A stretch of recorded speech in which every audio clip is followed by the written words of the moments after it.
everyone. This is Pixie, your host for Uncharted Chats, Girl Child. This is Uncharted Chats, a podcast where we dive into conversations that shape us.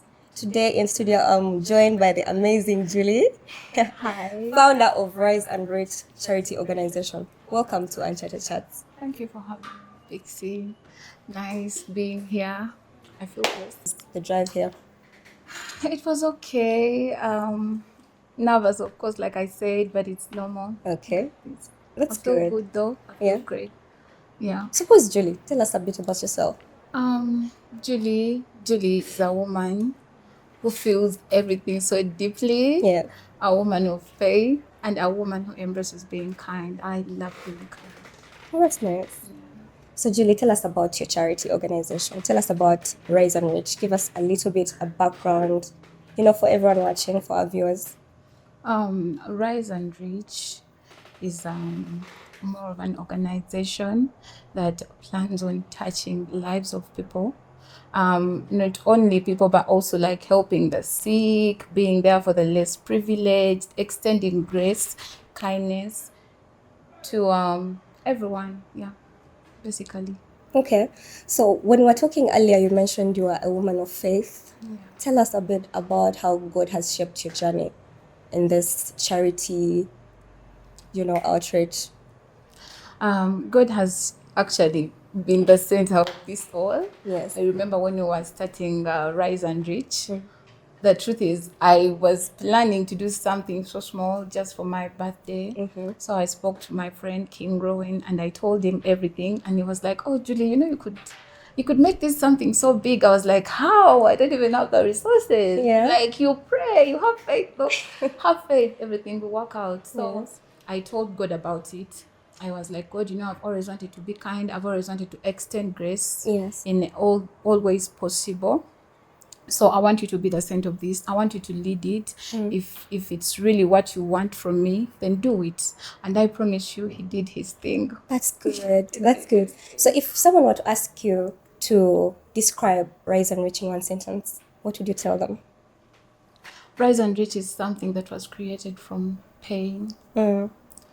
It has a very, very big background story. Yes. It wouldn't have come to life without that pain. It basically pain that turned into purpose. Rise and Reach is pain that turned into purpose. Let me say that. Wow, that's powerful. Very. So, if someone were to our viewers watching right now, someone wants to start a charity organization somewhere, they're thinking of the idea, but they don't know where to start from, what would you tell them? How would you encourage them to start their own charity organization? Do it. Just do it. Yeah. Do not wait to have it all, because you would probably never have it all. Yeah. You should not wait for lights, red smile, green lights, what. Do it. The moment you feel like you want to extend kindness, extend kindness. That's true. God will always come through for you. I did my first charity from scratch. I had nothing. I promise you nothing. I got everything from the people. Some of them knew me. Some of them didn't even know me. God worked through them. So what I would tell someone out there who wants to start a charity, even if you're scared, pray about it. Even if you feel like you won't do it, you will do it. Just do it. Yeah. You wake up and you feel like, I want to extend grace. Do it. Extend grace. With the little resources you have, start with those. God will expand your thing. Nice. Nicely said. Okay, so you seem like such a strong woman, such a strong, grounded woman. Yeah. Do you ever have moments where you feel tired, burnt out, exhausted, overwhelmed? And how do you cope? How do you manage those feelings? First of all, a little about me. I'm an orphan who has grown up with a lot of responsibilities. My childhood has not been a normal childhood like for any other normal kid. I lost my mom at a very young age, and I've actually, things have not been easy for me, you understand? I can imagine. Yeah, so I have breaking points. Yes. I have all of that. How do you cope? I have moments where I feel like I'm not going to do it, but how do I cope is I pray. I have so much faith in God and I trust Him to lead me all the way. Yeah. So when was that point? When was that point where you felt like, no, I can turn my pain into purpose? When First of all, I've always grown up. I've always wanted to be kind. I've always wanted to maybe wake up one day and tell my story to the people. I've always wanted to be kind. So when I woke up and said I wanted to turn my pain into purpose, was the day I saw strangers coming through for me. Yeah. People who didn't owe me anything. Like I would be there, I don't have a cloth, and someone is like, "Oh, Julie, you have this dress. I think it fits you." Wow. I felt so nice, and I was like, there are kids out there that would also want this. Yes. I could do this. So I turned that pain into something, into purpose. Yeah, I was like, I could extend the same grace. You know, you strike me as someone who's actually really, really kind, judging by that smile. So tell me, is there a moment where people have taken your kindness for granted, or like, is there people who have taken your kindness for granted? So many times. So many times, to an extent that I said, God, at some point I was like, God, I'm done being kind. I'm done. I'm not going to be kind anymore. It's not possible. Of course, it's not easy. It's you. Yeah. But like I said all that because I've been taken advantage of so many times. Yeah. Okay, so how do you handle when people take advantage of you? How do you go about it? Do you cut them off? Do you disappear? Do you keep them around still? Because at the end of the day, we still need that social capital. You're into charity, so you need people around. People are gonna help. People are gonna help. Extend a helping hand here and there. So how do you handle that? Because you can never avoid really them. a tough one. That's really a tough one because I'm a very forgiving person. I'm very understanding. I give people excuses for their behavior. Yes. I'm always thinking outside the box. I'm like, okay, maybe this pushed him, what? But like I ask God to give me the grace to have boundaries. But do you ever want to choose yourself? So many times. Like, do you ever just want to choose yourself? Like, let go of helping others? Because it can get draining, I can imagine. It does. And so do you have those moments you're like, you know what? No, let me choose myself. I'm just learning that. I'm actually so proud that I'm learning it, and it feels so amazing. Yeah, I'm learning. That's good. So when did you stop identifying with your pain? When I got to realize it could turn into purpose, when I got to realize that my story is not something to hide, I should embrace it. I used to like fear. Even having friends, I used to lie to my friends. I'm sorry, my friends are saying this, but I used to lie to them. I never wanted to tell them my real story. So tell us. Because I felt like it's so shaming. I felt like they could see me as someone who is so unfortunate. How do you tell me you've been losing people every year?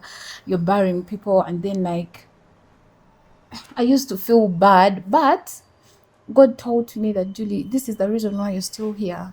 I want you to be kind. I want you to do something. And if you don't embrace that pain, you're never going to heal. You're never going to get over it. You're always going to cling on to it. I started drinking alcohol just to feel better. And it never worked because I would tell strangers everything. And I would cry so bad. And of course, when you tell strangers things, they use them. And when I'm sober, I could be so suicidal because I am this one person who is always at home, locks myself in the house the whole day. I isolate myself a lot. It's because of my childhood, of course, but like I used to really fight with embracing my pain. Like I used to fight it so much.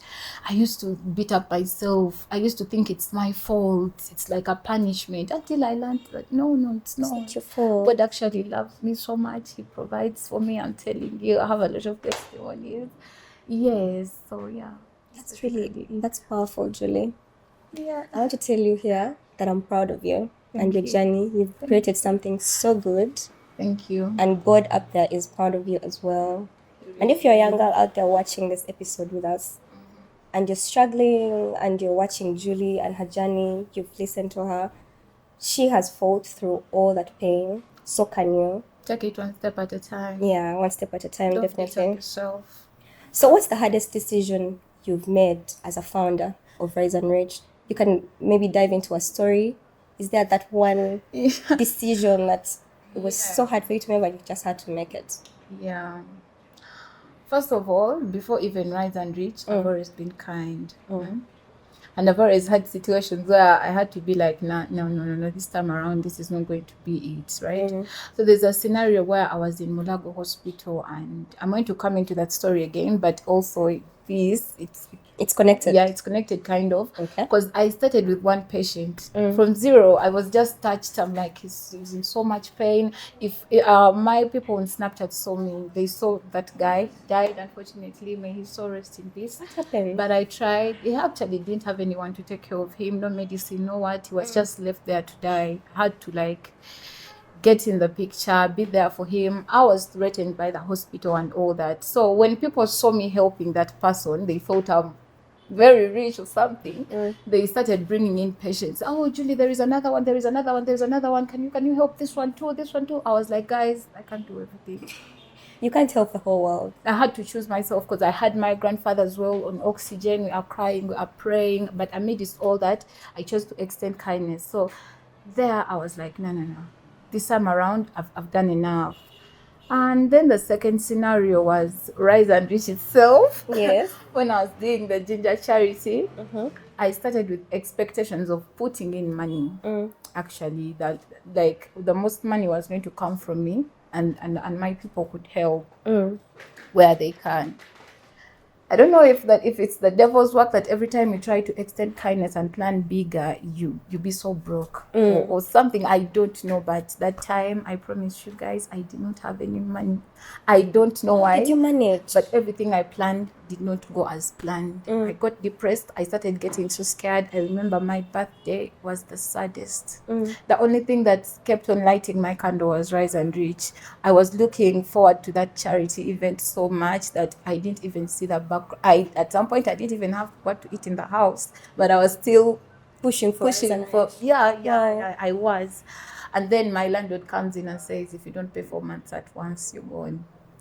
Just when I'm getting the money that I wanted to invest in it, I was like, oh my God, now what am I going to do? If I invest this money, they're going to chase me out of the house immediately after. I was like, God, I know you want me to do this so bad, but help me. Now the Holy Spirit led me to pay your rent, choose you. So I've had situations where I've chosen myself. That's good. Yeah. That's good. Welcome back from that short break, everybody. We're still in studio with the amazing Julie, founder of Rise and Reach charity organization. Julie. Yeah. I would love to ask you, earlier you mentioned that you are an orphan, and I feel like Rise and Reach didn't just come out of nowhere. I feel like there's a deeper story. Care to share? I do. Tell us more about it. That's actually a very emotional story for me still, but I wouldn't mind sharing it. Growing up with a single mother who worked so hard to make sure we lived, studied, ate, and got everything we wanted. Life was not easy. I saw her still extending grace. We did not have a lot, but my mom was so kind. My mom was so loving, so welcoming, that I saw her giving back even when we didn't have enough. I saw her breaking bread even when it's all we had. She would break in half, give someone, and also feed us same. So I get to an emotional story where my mom falls sick. No one was there, no family. I was in primary 6. My big sister was in S2, and my young sister was actually not even in nursery. So we had to first pause school and work to take care of our mother. We couldn't afford hospitals. We had to take her to city council free hospitals. She had to line up for medicine, come back home. I had to wash clothes for people. I had to fetch water for people, just to make sure our mom was getting the little medication that she could get. But still, amidst all that, strangers still came through. We had people who would send us food every evening, feed your mother. We had people who would do things for us. They didn't even know us. Yeah, I would tell you, and I'm still telling you this. My mom fell sick and no family was there until she was about to die. I was with her till her last breath. I saw her taking her last breath. And life after that was, it was the hardest. It was the hardest. I can only imagine. Yeah. At some point I had to stop school because I couldn't afford it. Yeah. I had to just trust God and go on with life. At some point, I didn't even have shoes. I didn't even have clothes. I couldn't even afford. I don't even know what to say. I lacked a lot. I lacked a lot, and I was in the hands of the of family. I remember I was once going to get raped by my auntie's husband by the time, and I had just lost my mom. I was still grieving my mom. I had suicidal thoughts and all that, but I can tell you, strangers came through for me. I was clothed by strangers. I was fed by strangers. I was taken care of by strangers. People that didn't even know me much, they were not obligated to helping me, but they still decided to come through. That is why I told God, when I grow up, I want to do this. I want to also be someone who is going to touch someone's life, because I know how it feels to not have anything. I know how it feels to admire someone putting on a very nice dress simply because you can't afford it. I know how it feels to be pushed left, right, center, but you have no one to protect you. Yeah, so I told God, if you bless me enough ever, I'm going to extend kindness. So that's basically the background story. So with all that pain and all that background, were you ever angry at God? Or did you ever lose faith? Losing faith, never, but being angry, yes, so much. So much. I remember an episode where I got so angry at God. I'm laughing because I beat up myself after that. I be angry at God. I'm like, why? You're not fair. And then I go to my bedroom and I be like, God, I'm sorry. I didn't have to do that. But I was just pissed. I was just angry. So I had just lost my mother. We had our very, very last young brother. I lost my mother in December, on 12th December at exactly 12:45 in the afternoon, because I was with her. And after that, December, January, February, March, I lost my brother. What? Like, what?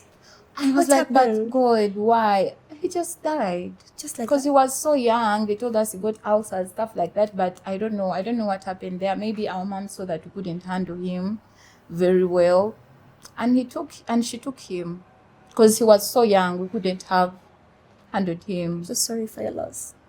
Oh, it's okay, my love. It's okay. So I questioned God a lot. That period, I really, really questioned God. And another period where I questioned God was being betrayed by friends that have simply been good to. People that I've poured my whole trust in, people that I've been there for, people that I could take a bullet for, and they simply betray me. That part hurt so bad. And yeah, I've always told God, why then did you give me this heart if you knew I was going to be lonely, if you knew I was going to be used, if you knew I was going to get betrayed? Why? But he kept on telling me, I gave it to you for a reason. Sit down, shut up. That's really powerful, Julie. Yeah. I'm proud of you. Thank you. And I know God is also proud of you. I know your mom is looking down on you right now, and she's so proud of you. She's definitely is. She is. So, away from that sadness, yes, I want to ask you something about your charity organization. Is there that one story you heard from someone that made you cry or made you feel really, really sad, aside from your own story? Yes. Tell us.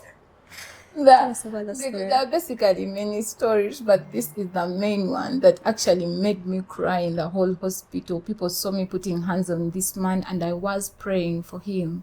I was asking God to just provide for me so I can take care of him. So my granddad falls sick. We go to Mulago Hospital, where you sleep on the floors and all that. So as we are sleeping, I'm hearing a man crying. This man was weeping in so much pain. I was like, no. Why is he crying? I asked people around, because I had come that very day, that very night. I asked people, why is this man crying? People told me, you're just Alia, he has no one to take care of him. What? I was like, what? Why? Some people told me, he doesn't have manners at all. What? The next day passes. Another day, I hear this man again crying. I remember I had just bought some yogurt for myself. I was so hungry.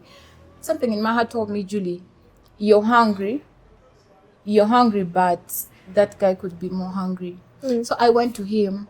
I'm like, hi, do you want, can I use Uganda? Yes. I was like, oyagala chokulya walidde? He said no. So I had to feed him that yogurt. This, I'm sorry, but I still haven't gotten over that story because this man took the yogurt like he was so hungry. He was even shaking. I saw tears rolling down his eyes. He said, thank you. I asked him, how did you get here? Where is your family? Why are you here alone? In the coldness, you don't even have anything to cover yourself with. They had covered him with a bed sheet. He had shitted on himself. It was terrible. So he tells me, he tells me he was raped by men and they infected him with HIV. Then they threw him in the hospital. Apparently, by the time I found him, it was worse. That the HIV had gotten to his brains. He had tuberculosis, but he was really, really, really, really willing to be better. If he had gotten enough help, he was really willing to be better because he was taking his medicines every day.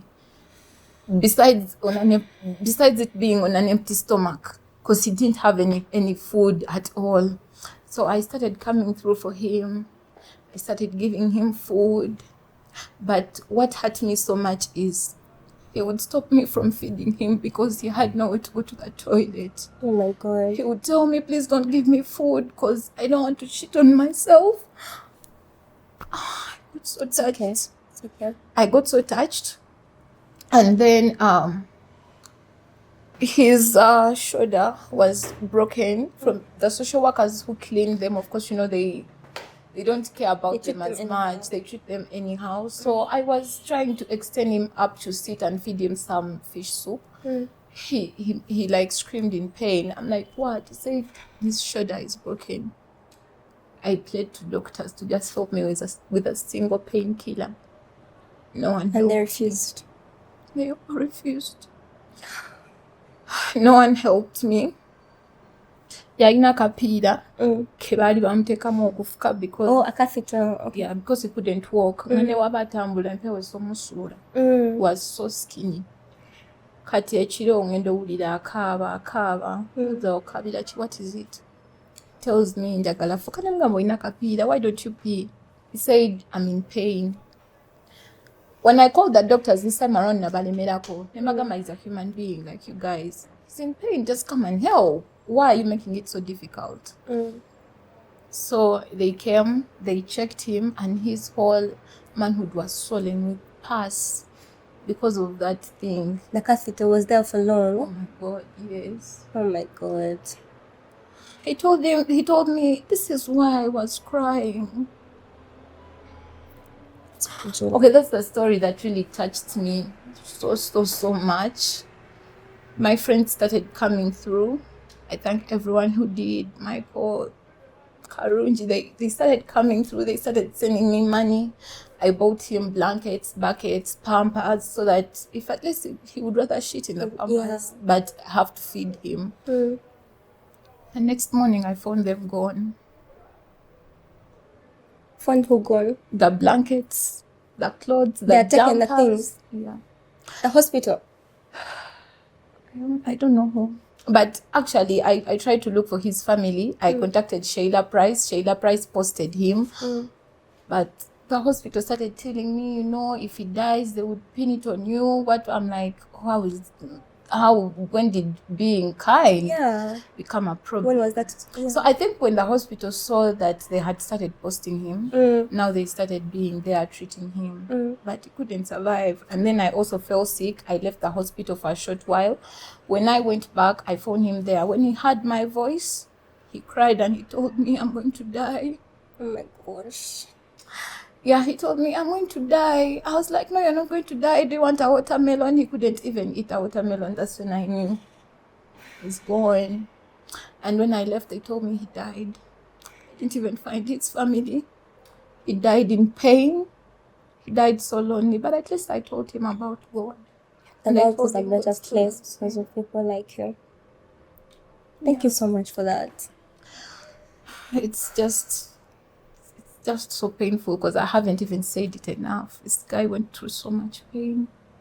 At least you were there for him. Just pray he goes to heaven and gets He is in heaven, right? peace, because he suffered a lot. Yeah, that's the most saddest story of that I've experienced in my life of being kind and all. Yeah, Wow, Julie, that's a powerful story. yeah. That could even make me shed a tear or two. It was so touching. Julie, Yeah. was there a day you almost gave up on everything? Yes. There are days I was so suicidal. I had a lot of questions. I was kind of seeing other people's worlds being different from mine. Of course, as a normal girl in her 20s, I would love to have fun without responsibility.